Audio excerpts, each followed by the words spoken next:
What's up guys, Captain here, and today we have a short review of the Sigma ROX 10.0 GPS bike computer. Some days ago I've made the review of Garmin Edge 25, which is very tiny, has all the features we need, and it's kind of cool and easy to operate. Let's just compare to that one to this one, because this one would cost also around 200 euros or just a bit more than $200, I think. Sigma sounds quite proud on their website that this is their first ever device with GPS, but saying that in year 2016 seems like they are just late with these GPS devices, because many riders today are loving using GPS and connecting to Strava and Strava segments and so on and so on. So this one is kind of late, but it's just maybe the beginning. For Sigma, they must be working on other GPS devices, so we'll see how it goes, but let's just make review of this one. We can see some features here, so let's just skip basic features like speed, cadence, heart rate monitor. We have GPS track navigation, we have ANT Plus, which is nice. And this device is also compatible with power meter, so we'll be able to connect one through ANT Plus. After creating the Sigma account and logging into it, we have the training data analysis, and we'll be able also to download some tracks for us. Let's just unbox this one and see what's inside. Sigma ROX bike computer. That's the computer itself. These are the sensors. We have cadence, speed and heart rate, and some other stuff like the USB cable with the plug, and some short manual just for startup manual. And then we have the Sigma Data Center 3. This is the software, and here is, I'm not showing you, this is the key for the license of the software. When you are buying Sigma 10.0, you get this license for free. If you buy ROX 6.0 and 5.0, I think, you will get a 50% discount for the Sigma data center. And here we have a small bike mount, and of course zip ties and rubbers. Let's just start with this one. This one locks up very nicely on the computer.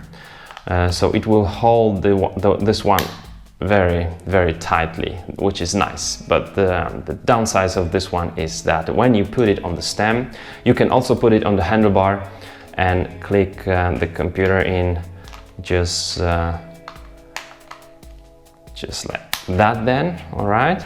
So when you put it on the stem or handlebar and you try to push the buttons, there is no way, just forget about using only those rubbers to mount this one, because it will just move around a lot, because those buttons need really force to really operate the computer. Even by using zip ties and tightening them really with power, it will still like to be moved, because we are pushing those buttons from the side and those scroll buttons from the bottom. So on the handlebar we'll be moving it like that, on the stem just to the side, left and right side. I don't like it on this computer. Of course it's very nice that we won't be, see, it's kind of okay, tight, which is good. It will be difficult to push the button by a mistake, but to really operate the device, it's kind of difficult. And it also connected to the design of this device, because it's not like square, it's not like iPhone-ish, let's say. Sigma has some really nice looking devices, but ROX 10.0 had to look different, and it really does. So when you look at those buttons, you don't really know whether you should be pushing them from the side or from this direction. I was trying to do it like this, but you don't operate the device then. Let's just power on this one, ROX 10.0. All right, so just forget about pushing it like this. We have to push them just as they would have different shape from the side. Then it works. And you have, I mean, you will maybe get used to it, but if the computer is on the stem, you will really move it around, believe me. So this is something I do not like on this one. Maybe a short comparison to a very well-known BC512, like some of the basic Sigma computers. ROX 10.0 is almost twice as big and of course wider, like 30% wider and 30% thicker, I would say. This one weighs on our scale, it's around 20 something grams. It weighs 22 grams, so 22 grams for this one, and Sigma ROX 10.0 weighs 62, so 3 bike computers as BC512. Okay, these are the sensors. We've got cadence, speed and heart rate, and I'd like to show you something about the heart rate sensor, and this is something I do like a lot, and it's the strap. You can see how thin it is, the electrodes here. You almost don't feel that these are electrodes. Very flexy, very light. You won't feel it on your body, and if it's so light, it will also not be moving down or just you know, falling down on some rough terrains. So super stuff, really good. You can see those electrodes. This is really nice thing, and also this transmitter is quite thin. So this one is much better than on Garmin Edge 25. It's kind of like Polar also makes those flexible since a couple of years, because at the beginning those were very plastic and heavy. This is no longer like this, and the transmitter is also thin and light. This is something I do like a lot about this device. Okay, let's just go for some features. Let's just see the screen. It's quite readable, let's say. By scrolling them, we will see. This was training, load track, memory, status info, extras and settings. Let's start with the extras, because I do think that those could be in the training section, or we don't need another section of this screen to have only those. You can see I'm having a hard time to really operate those buttons. We have only stopwatch, countdown and compass, so that's it. And these are the extras. So stopwatch, why can we use the training section for that, and countdown and compass maybe? Yeah, but anyway, these are the extras, and these are here. When we go for settings, we've got just the basic stuff like scale unit, device. We'll be able to connect this one to 3 different sets of sensors, altitude, user, so all the information about you, and then the intensity zones. We have the zones for heart rate and power. We have 4 for heart rate and 7 for power.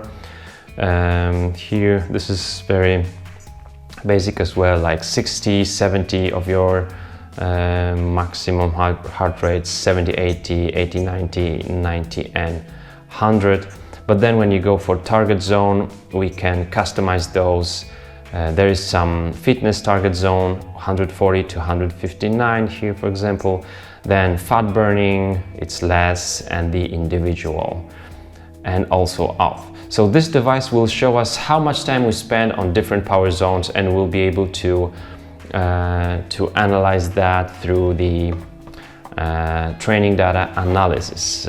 And that's good, that's nice. Same for power zones and heart rate. We'll be able to check out how much time we spend on those. Then GPS settings, favorites, firmware update, and reset factory settings. So let's go back. These were the settings. Training. How does it look like? How the screen looks like when we are on the track. This is the basic screen here.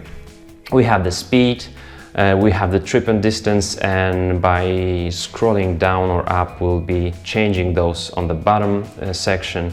Exercise time, average speed, maximum incline, trip distance, this is the ascents, and then the graph of the ascents and descents, temperature and clock, and that's it.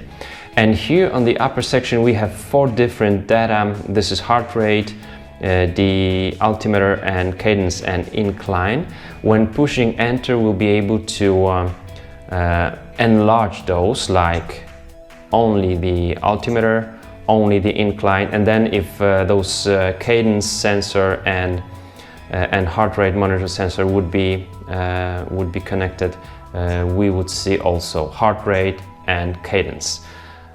So I would actually like to see cadence, time and heart rate, and power, of course, if I had one connected to this device. Now you must be really interested about the GPS, how the GPS works. We are loading the tracks, very basic tracks from our Sigma account, and there is no tracks here because it's just one of our viewers that sent me this one to show you. Thank you very much, Sylvester. But it looks like here, and this is something that I've just read from other guys using this stuff. It is very basic. It shows you just this GPS arrow and the line. It doesn't show you the crossroads. So if you are hitting the crossroad with 2 roads that are connecting to one another with some small incline, small degree, you won't be able really to navigate, and then if you go a wrong way, it can really take time for the device to show you that you are on the wrong one. But this is once again some basic feature here, and Sigma doesn't really show us here on this device anything that other brands don't have, or something different that we would like to purchase or feel just tempted to have this one. So who would like to buy this device? I have to tell you, I don't really know. It's not a bad device, but it has very basic GPS, like super basic, so it won't be the best device at this price point for some like touring bikers who want to really navigate through some forest and, you know, different roads. On the other hand, it has the power meter compatibility, so it looks like Sigma would like to offer this one for pro cyclists, but I don't think that pro cyclists would choose this one either. There is, I think, in Germany one women's ghost team that uses those Sigma computers because they are being sponsored by Sigma. This is what I know about it. So I think that we have to wait a little bit for Sigma to come up with another version of ROX. And yeah, one thing very important for all those who see GPS on the device, Strava.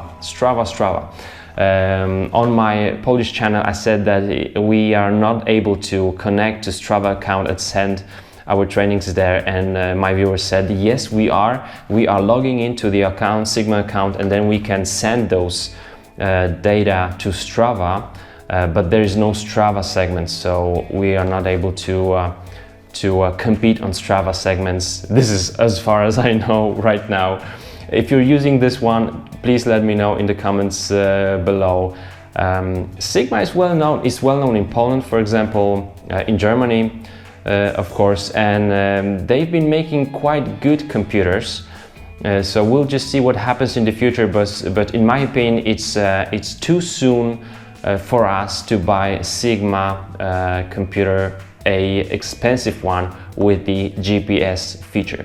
So thank you very much for watching, guys, and I will see you soon. Waiting for you in the comments. Bye bye.